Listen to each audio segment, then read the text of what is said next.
CLCV is really gearing up to, again, try to increase environmental votes in the state legislature, as well as a greener governor. What would be some of the attributes of a truly green governor? Well, I'd like to see whoever the people of California elect have a track record of environmental accomplishments. Some of the folks running do have such a track record. Others are coming out of backgrounds where their environmental record is unknown. I'd like them to speak to the issue during the campaign, and then after they're elected, I'd like to see them actually address the issue in a meaningful way so that California can protect what we have and begin to roll back some of the bigger problems in California. We lose thousands of people every year dying early because of air pollution. Tens of thousands or more are sickened from pollution. We're losing our open space, our oceans are polluted, and we're facing the biggest crisis of our lifetime in the form of global warming. What's so bad about the governor we have now? Well, the governor, Governor Schwarzenegger, has posed as an environmentalist from the time he started running, and he's turned out to be a real mediocre governor. He's got a real high level of skill at having press conferences and talking about the environment, but he's much less adept at actually accomplishing anything to protect the environment. He really has been a governor where you're really just not sure where he's at all the time, which is, I think, is a fair critique. Yeah, he gets a lot of credit for signing AB 32. AB 32, which calls for a across-the-board cap and reduction in CO2 pollution, our contribution to global warming. A lot of people don't know the other side of the story, where he was actually trying to weaken the bill every step of the way.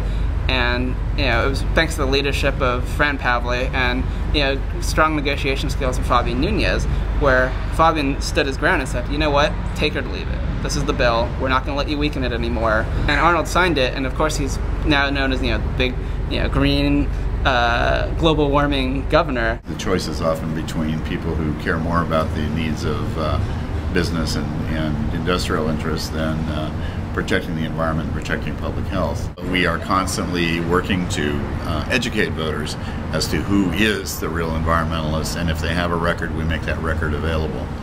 Our intention is, since we have an open gubernatorial seat coming up in 2010, we want to focus on getting the information that voters need before them so they can make a reasoned decision about who they want to support for governor. And we know that the environment is one of the key, most important issues for voters here in California. And we don't want another experience where somebody comes in and fakes being an environmentalist. There are certain things that we watch for. There's certain trigger words, certain ways that they frame their policy. And there's just so much information, it's so hard to follow on so many different issues. And we want to make sure that people know when it comes to the environment, especially because it's such a winner, exactly how the candidates feel on all these different issues. We're going to be watching all the candidates very carefully. We are going to be launching a website for the purpose of tracking their record and getting it before the public and before the media. And we are confident that given good information and trustworthy information, the voters will make the right choice. So what kind of attributes will a truly greener governor have? I mean, what kind of issues will this person take on? What kind of leadership qualities will they have? Well,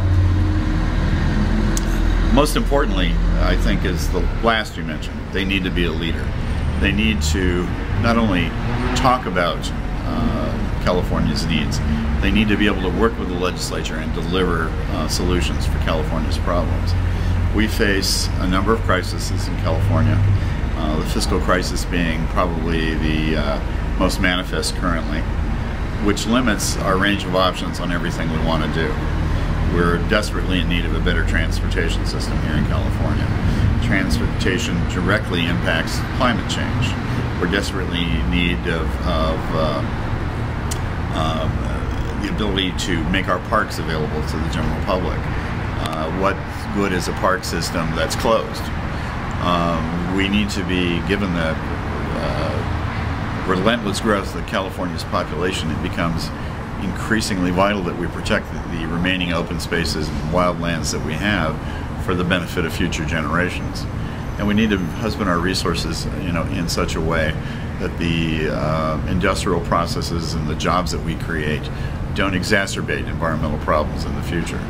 We need to find a way to maintain a civilization, a modern society that does not degrade the planet that is vital to its existence.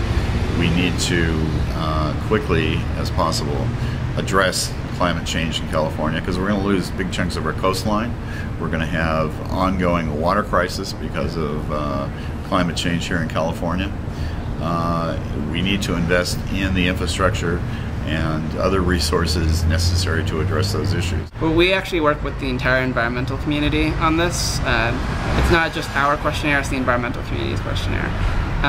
And it's important because we don't take on issues, we're not a policy organization, but we do demonstrate political leadership in Sacramento, and that really includes us being organized, especially the entire environmental community, which is an enormous community. The environment is a winner in California.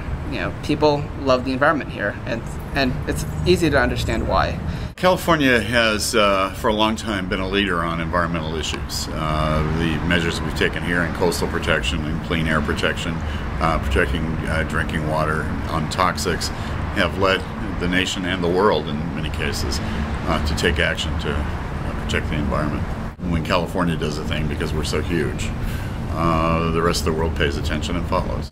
I want to see a governor who has a plan, who has the political and communication skills to convince voters and the legislature to follow that plan so that we can make progress.